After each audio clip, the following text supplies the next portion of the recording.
We on? Yeah, we are live and direct. All right. Straight from Jersey with Cornflake. Kell Brook, man, you know, look, I think as soon as I heard that he was on that June 1st card, I was like, oh, I think that's a good, you know, opportunity for me. So I wanted to do whatever I could do to get that. We was in Philly for Tevin and Ray's fight, and you know, I did another interview with another reporter, IFL Coogan, and you know, I put it out there. You know, I know that's why. I know that's why I had to. So, and you know, I kind of got the message out there, and it's crazy. Like that Monday, Eric Botcher, who's the matchmaker for Matchroom UFC, he called me and asked me if I was serious. I said yeah, and that was like what, 2 weeks ago, 3 weeks ago maybe, I don't know. And I haven't heard nothing since. And then, you know, just recently I got you know, contacted back, and it just doesn't look like it's going to happen. So it was kind of like a bummer. I thought it was for real because I accepted everything. Me and them, we talked about money. The money wasn't even all great, but I wanted the opportunity. I wanted to fight Kell Brook in Madison Square Garden on Joshua Miller card, you know. So I just wanted the opportunity, but it doesn't look like it's going to happen. So I'm just going to keep it pushing and see what happens. So it was serious talks going on. Y'all got to talking about dollars and cents. Sure, yeah. Did they give you a reason for backing out or not accepting? No, you know, because to be 100,000,000% honest, it's not like they said no, it's not happening. Screw you.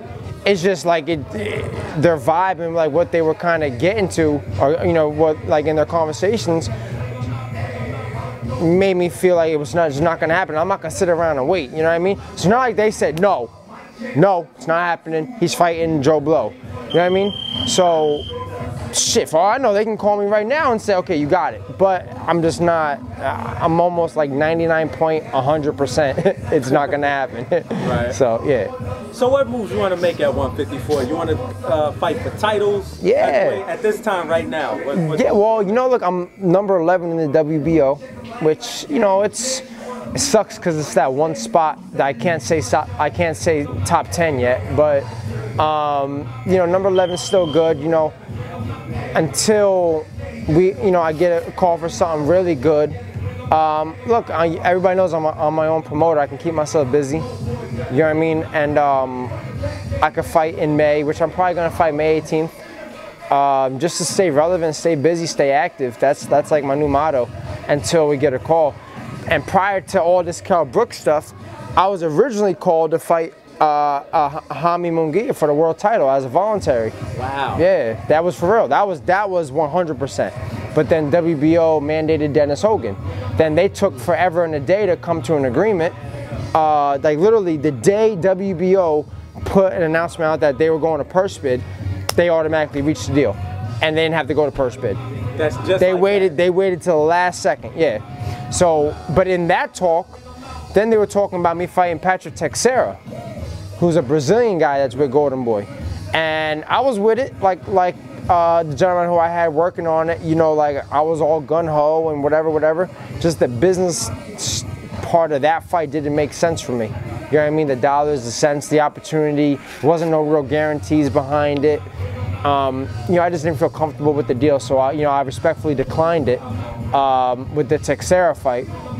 Even though I feel that's a very winnable fight, a hell of a lot easier than Kell Brook or Jaime Munguia. But you know, as of now, man, I'm just playing my cards smart. You know what I mean? Kell Brook is more of like, Kell Brook's more of just like for the opportunity, and I think he's past his time, past his prime. The Earl Spence and Triple G fights, you know, took a lot out of him. You know what I mean? So just think he's perfect for me. You know what I mean? I say he has like a plastic face, obviously with his new eyes and shit. So what do you want to break on him? Both his eye sockets broken. What do you want to break on him? Oh man, I break something. I just want to break his will to keep continuing, man. You know what I mean? I think this is a young man's sport. I'm in a good place right now in my career. Mentally, I'm cool.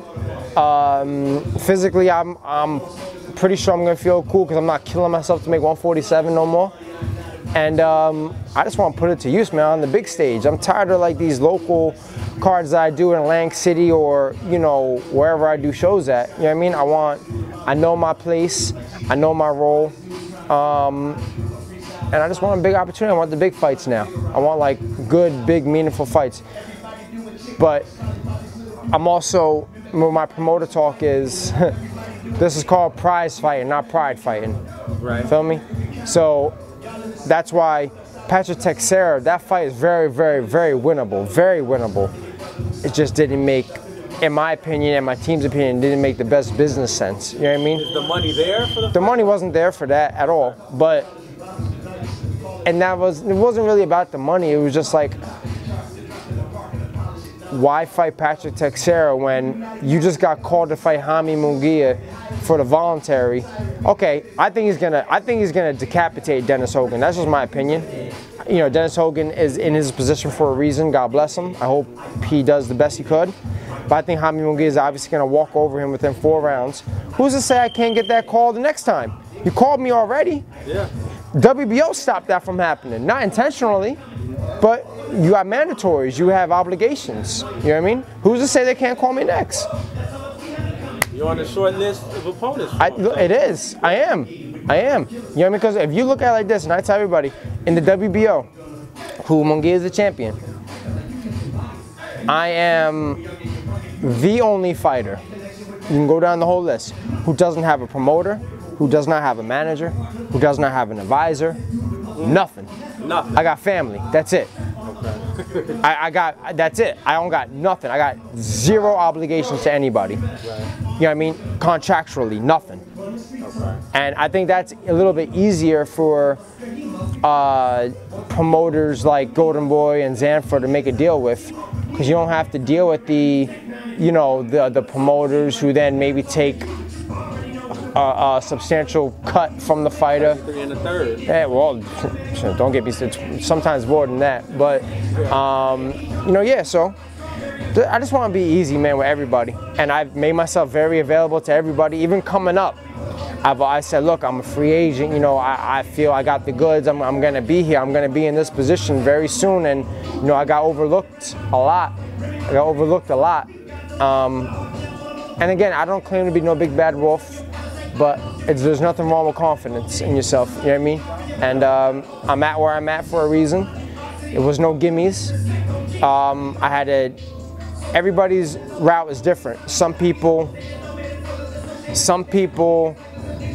I'll give you an example. Okay, some people like, you know, who's a hot prospect, whatever. Shakur Stevenson, he got the goods. He's an Olympian, he's a silver medalist, he's a very, very good fighter. He was brought up rapidly, quick, making good money out the gate because of his credentials, because he got it. Good for him. Right. You got guys like Gabe Rosado who can't seem, in people's eyes, he can't catch a break in decisions or whatever. Granados is another one. Who? Adrian Granados. Oh yeah, but okay, so Adrian Granados and Gabe, they're like the same caliber. Yeah. Exactly. So you got guys like that who earn it that way. You gotta fight tough fights where you might win in people's eyes, but on record you lose. Some people come up like that and whatever. He's just in exciting fights and whatever. You could go that route and you could fight your way, right? Or in my case, I had to promote my own shows and put a large amount of time and effort into me. And money. On the yeah, I know, but and be on the business side to build me up, to get me to where I'm at. You know what I mean? Like, bro, ever since I couldn't tell you. I got lucky. I fought for Top Rank on the Top Rank card in August. Yeah, last August when me and Sosa fought at the Ocean. That was the first time in 3 years since I fought Dusty Harrison that I'd got a purse. And I had about 5 fights in between. You know what I mean? Maybe 4 or 5 fights in between. I don't know. You know what I mean? Building myself though to get me to where I am. The Bracero fight kind of set me back a tad bit because of the draw. It was kind of like, and that was really like my main decision to go back. Go up to 54. Right. Fight after that, I fought at 150. because I thought I could still make 47, but my heart was still at 54. So I fought at 150, felt good. Then my next fight, I wanted to fight for the state title in New Jersey, and then I fought at 147 for that.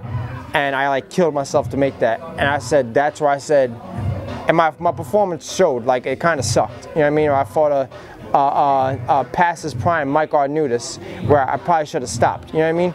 So that's what really made me go to 154. You know what I mean? So that was my way of getting to where I'm at.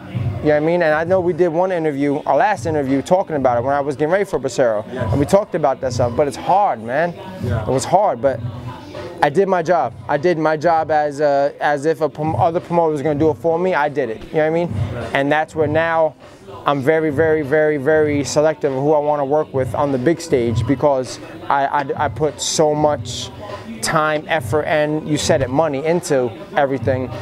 It wasn't even like money out of my pocket, but I had to like grind. I had to hustle. I had to go out and get my sponsors to cover the cost for these shows and these opponents, and I had to do this and that and that and this. Like, it's draining. Very draining, man. So, but I'm happy that it's all over, that I could finally say I'm at a point where I could hopefully get an opportunity. And that's all I asked for, is an opportunity.